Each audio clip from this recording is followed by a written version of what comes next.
Welcome to Redtastic. Story 1. I, 32 female, had an okay childhood growing up. My dad had an office job and my mom was a housewife. I had an elder brother, 35 male, but when I was 15, everything changed. My dad got into gambling and we lost our house trying to pay off his debts. We had to move to a smaller one and I felt bitter and frustrated about it all. My father turned to alcohol to cope, which only made things worse. When I turned 18, I left for college on a scholarship. By that time, things at home had turned so unbearable that leaving home brought me so much relief. I had almost a full scholarship, and I was surviving solely on the scholarship money.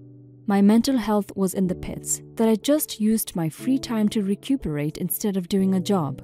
That was until one weekend when I had gone home and my brother also had come home from college and stole my scholarship money before taking off. My scholarship money was paid semester-wise, and all of that money was in my bag. My new semester was starting and I was due to deposit my fees. My brother of course denied taking it, but I knew he did it. We all did, and he knew we did too. I was so angry and hurt that I cut him off. I had to take a semester off of work and collect money to continue my education. And for a while, my scholarship was on the line because I took the semester off and it wasn't allowed. It was the darkest time period in my life and I hate my brother for what he did.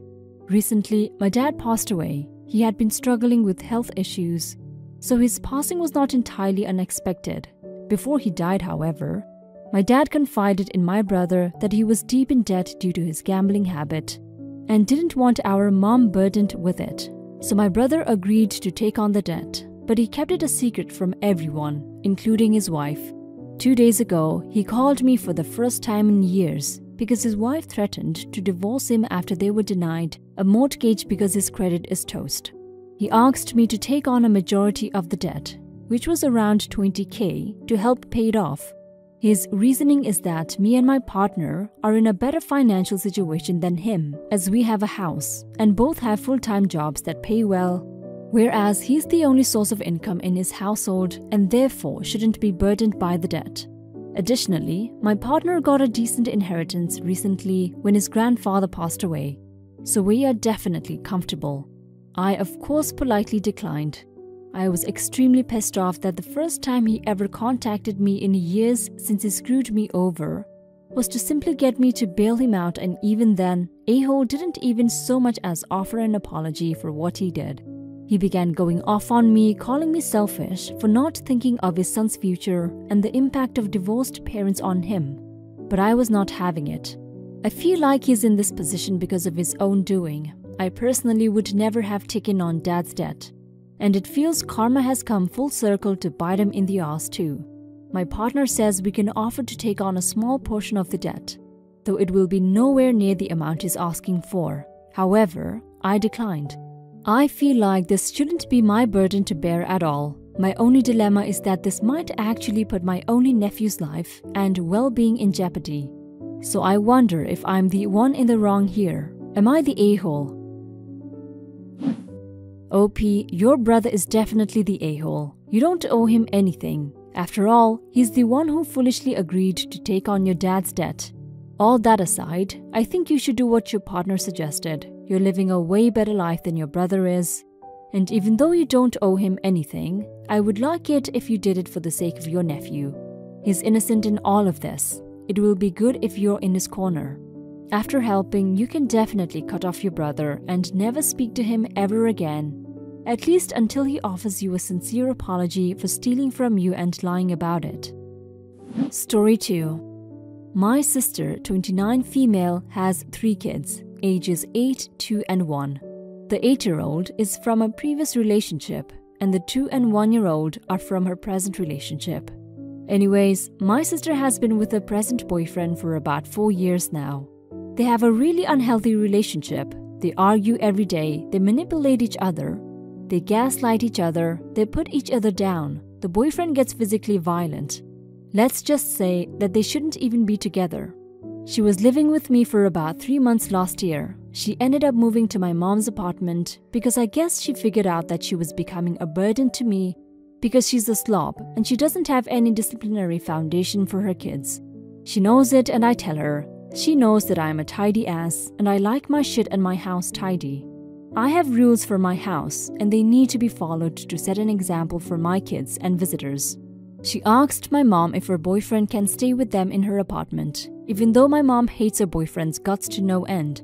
She said, sure. She lived with my mom for well over 3 months, until just recently she left my mom's place because my mom chased her boyfriend out, and she followed him along. Now my sister is out there living in an effing car with her 3 kids. We live in Washington State and it's winter. She has a place to go to. My mom never kicked her out. But she would rather choose to sleep in her car and drag her kids through that just because she wants to be with her boyfriend. Her boyfriend has a job, but he doesn't really share his money unless he has to. My sister supports the kids financially. Until she's out of money, then she'll ask him to back her up. My sister doesn't work because she claims she's disabled from carpal tunnel and she gets benefits for her disability. But I just think she's lazy. She's always been a lazy ass since childhood. She was never a hard worker or had no interest in pushing herself to succeed. My sister has been living off the government system for years. Food stamps, disability, WIC, anything she can take advantage of, she's on it. And to me personally, it seems like she has no interest in working to get herself off of the system. By the time her disability money comes in for the month, she's broke within an effing week. 2 weeks at most. Her relationship with her boyfriend is more important than her kids. When she feels lazy and tired to drop her 8-year-old to school, she will let her 8-year-old skip school. The first month of school, her daughter was absent for 3 days already. For no good reason. I think presently her daughter has about over 12 absences. For F's sake, she didn't let her daughter go to school last Friday. She doesn't realize that she's ruining her kids' future for them. When her and her boyfriend fight, they fight in front of the kids. He gets physical with items around the house, punches holes in the walls, cracks glass everywhere. He has broken her first car because they would have arguments in her car while they're out on the road. And he kicked her stereo player in, visors are all pulled out, mirrors are broken. My sister got rid of that car and bought a van because she needed a better car for her and the kids. They got into an argument and he cracked her windshield because he kicked it while sitting in the passenger seat. He broke the rearview mirror and glass everywhere in the van while the kids were in there. Personal hygiene for the kids is not important to my sister. She barely showers them. They have sticky faces from food and snacks and mucus. She really has no interest in cleaning them up. She doesn't really watch them either. She's always out having a smoke and talking on the phone while the kids are in the house. And she's at the back porch. Her 8-year-old actually wants to live with me and has expressed to me that she's terrified of her mom's boyfriend, most especially when my sister gets into a fight with her boyfriend. Long ago, her boyfriend held her 2-year-old hostage when she was a newborn and my sister had to call the cops on him. They got into an argument and she was gonna walk out the door, but he took the baby and held her and would not let her go. There is favoritism for the children. My sister's boyfriend favors his 2-year-old and really doesn't care about his 1-year-old. I honestly don't understand how a parent would love one kid more over the other. No one can discipline the 2-year-old because my sister's boyfriend will get mad. When the siblings fight with the 2-year-old, the siblings are the ones getting scolded for making the 2-year-old mad or cry. The 8-year-old makes bottles for her younger siblings. I scolded my sister about that because that's not the 8-year-old's job. The 8-year-old watches the younger siblings when my sister smokes outside. I've even caught the 8-year-old changing the kids' diapers. At the time she was 7 years old though.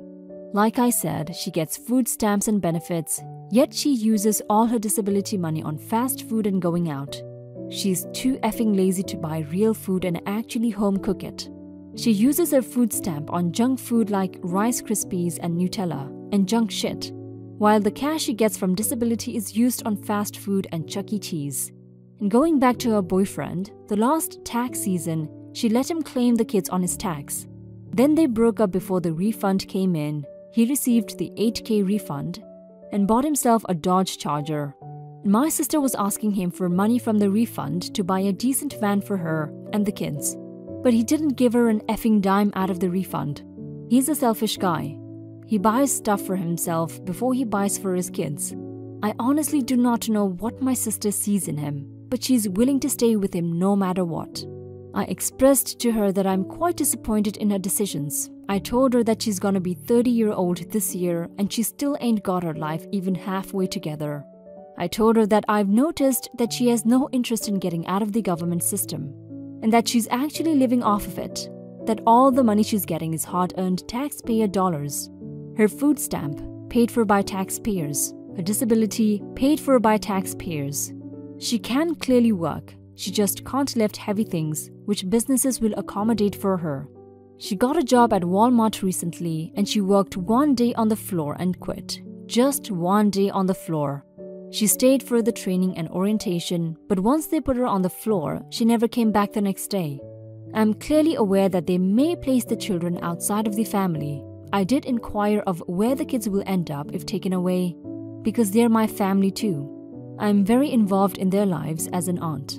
Although I'm not their parent, calling CPS for help is the best and only thing I can do in my position. I have offered my sister to have her oldest stay with me. I'm able to drop her to school on time every day, but she refuses for some reason. I asked the CPS worker what will happen to the kids, and they say if that they're taken away, they will place them with a relative given that the relative passes a background check. Update. They took the kids. CPS found probable cause of neglect and abuse. They interviewed my 8-year-old niece and she reported things that I didn't even know were going on. CPS is currently doing a background check on me and my husband. If all is clear, the kids will be dropped on me tonight. Now my concern is my sister. I hope she's doing okay and I hope she doesn't do anything crazy. And I hope she knows that this is temporary until CPS finds that she's able to provide for her kids responsibly. Last update. It's been a long night. We passed the background check like I knew we would, and they were dropped to me late last night. They took the 1-year-old to urgent care because they found bruises on his face and head. They're gonna do a full body scan on him sometime soon. It's overwhelming, but they are my family, and I love them and care for their well-being. I just hope my sister shapes up for the sake of her kids. Her kids love her so much, and I don't know why she can't see that they're more important than our relationship. I'm so happy that they are able to stay with you now. I know you would take good care of them and provide them the care and stability they need. You did the right thing calling CPS. It was only a matter of time before things got worse for the kids, especially the 1-year-old. He needs good food and shelter, but instead your sister will rather sleep in the car with her kids just so she could be with her boyfriend. Your sister is selfish. I hope she changes her ways and she gets rid of that boyfriend of hers before things get worse for her. As for the kids, I'm happy for them and I wish them well. Take care, OP. Thank you for being a good aunt. Now for some comments. I think looking out for the welfare of children is always a good move. CPS will look into it and determine whether anything has to change. But at least the kids are on the radar for a while. Was going to say no, you're not wrong, just from reading the title. After reading the post, absolutely you did the right thing. I'm very glad that you now will have custody of these children. Stability is such a huge thing in the psyche of a developing child. I would highly recommend therapy for these kids because many can have attachment issues related to trauma. Your social worker could probably find you therapists that the state can pay for if you are unable to. I'm really glad that you and your husband are willing to step up for these kids. Parents like your sister are the reason I had to quit being a pediatric nurse and go to adult care. It gets hard to bite your tongue when you see someone perpetually putting themselves above their children. I'm giving you this advice as someone who has had to call CPS on people. Keep calling. They are very overwhelmed with investigations and sometimes it takes several calls and someone bugging them for anything to get done. You have mentioned more than enough reasons for them to get involved.